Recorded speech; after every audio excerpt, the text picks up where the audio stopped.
تاجیکستان، من نمازم را به نامت می گذارم تاجیکی. افتخارم تاجیکی، دار و ندارم تاجیکی.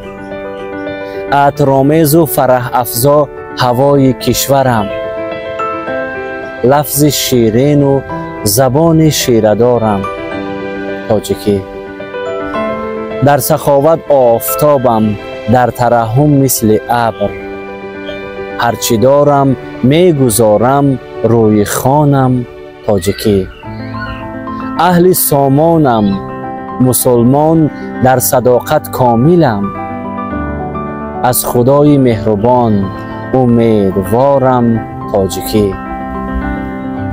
وحدت ملت تمنای دل مهرنسا، این بشارت شعله سنگ مزارم تاجیکی.